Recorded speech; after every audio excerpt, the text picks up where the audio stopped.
अहानबदा थाजनोइबा मरुइबा पाउखरा म्यामना थमजगी सिनाम संजलोक अमसुम सिनाम खुलदंगा सी Kuki militant singna landaraklaga hari mari suba IRB gi frontline post gi khulai amadi maru sing lakhre su paw mun makhatari amaromdana kuki militant sing lakshin bangamdraba chief minister sakuri confirm thokte haiba CPI gi wapam su myam thamli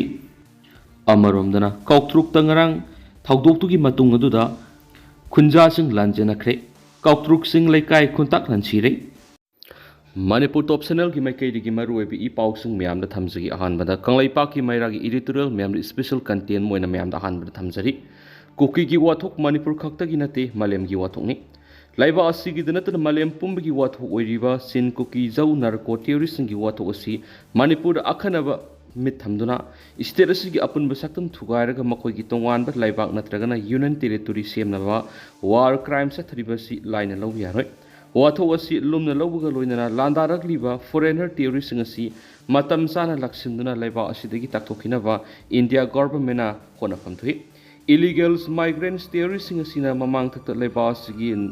north east state khada makhoi gi tokai ba lengak lon semnaba thengthang kya lalhau sa thablaikhre loinana Manipura haukipa sahi English ngani kungo humdoi gi me ahum digi khanghaudana landaraktuna yelhomi mitei singi mathakta khut thaduna Manipur gi apun basaktam thugaina war crime sa tharakpa tha tara ga taruk mapung phajilaklaba phawba operation purakpa ngamdana lairi hairiba mioi singa sina matik chana khulai paiba lahulup singna laiba asika yumlona ba Myanmar su war crime sa thabaleptri mastanatana Bangladesh su war crime sa thaduna makhoi goiba yumpham thona na bohona bigi wathok singsu lairi laiba asiga thangna laiba laibak singda sin kuki zau narco terrorist singna laiba ki security da singna bagi dama lainga na makhoi ki mathakta military action lokhatuna akan ba lantheng thengnaduna lamen tuen ba sing lakshina na bohona ba madi makhoi bu hek ubada phaba masum hatpana sing bigi thabak sing sa thabaleptri Myanmar amasum Bangladesh laibak tagi lanjennarakhiba lamen tu henba kuki zogi khulai paiba amasum paidaba singaduna Manipur yauna yumthangnaba Mizoram da lanjennarakpada state ani asina minungsigi makhada makhoi bu sangjafam pibagi thabak sa thariba asina maram oiraga Manipur gi apunba saktam thugaina ba hona bagi lalongda hena kudong saba pibo oina thologlibasi laibak thibani Masagi haurakam sapsana khangdaba amadi makhoi laibak leitaba kuki zo kangluki mioisingna mafam amadagi mafam amada hongduna koisa satuna makhoi yumpham thonanaba honabada thunglu ba laibak singadugi puwari amasum nat ki satnabi semdokpa amadi makhoina khunda sinkhiba mafam singadugi maming onthokuna kuki londa maming thonjinbagi lalong singsu leptana sathari puari lanmi lon semdok sadoktuna lam khudum chansinna bo honariba kuki singna makhoina asengba yelhomi amadi mitai singna makhoi gi lamun khibani haibo aran ba propaganda sathabigi mathakta mitai singna makhoi bu paktak mihat genocide sathari haiduna sandok puleptri kuki singna aran ba propaganda sathariba siki mathakta anaw propaganda oina makhoina asengba nagani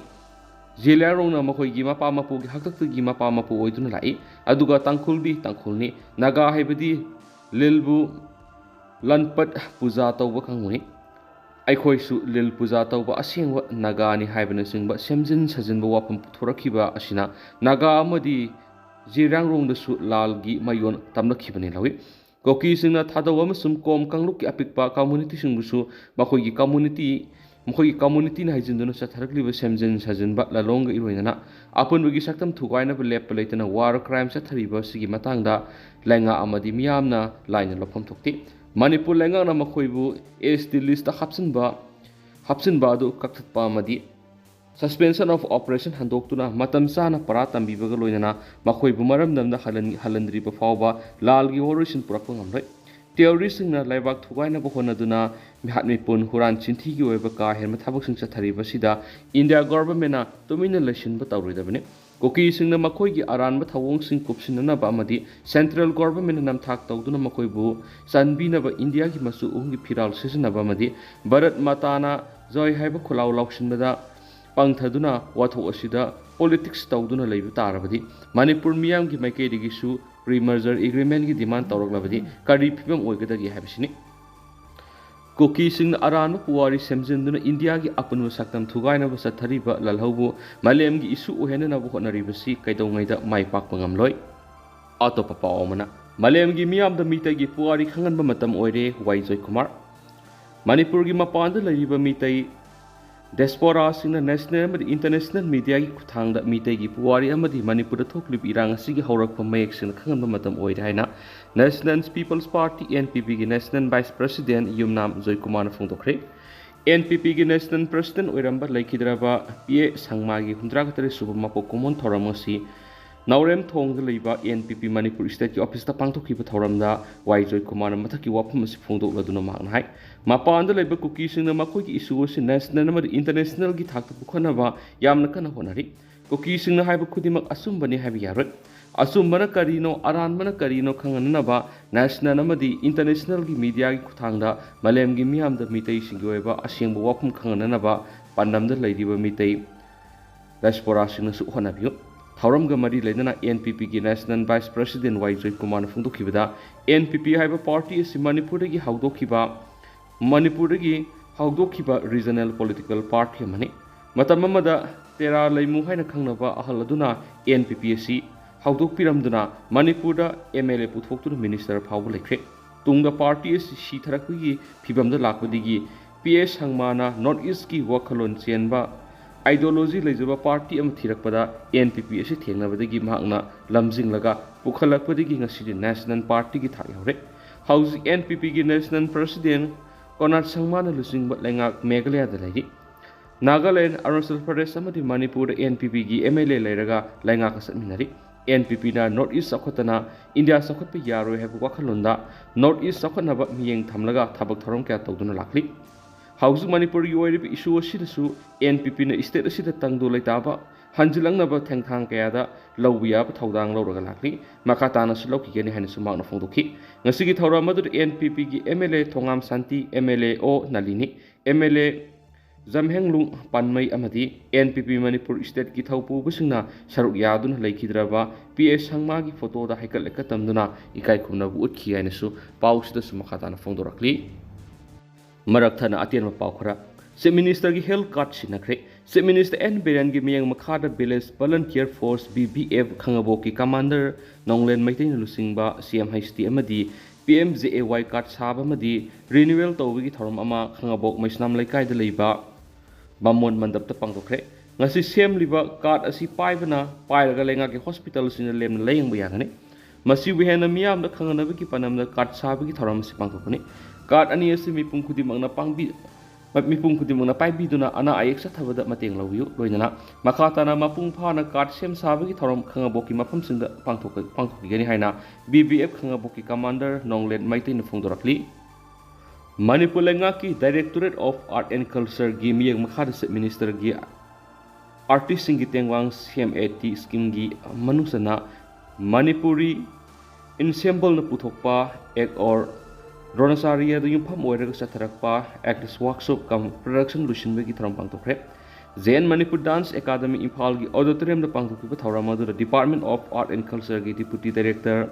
programme G Dharmadas शर्मना chief guest अमदी eastern zonal cultural centre Kolkata की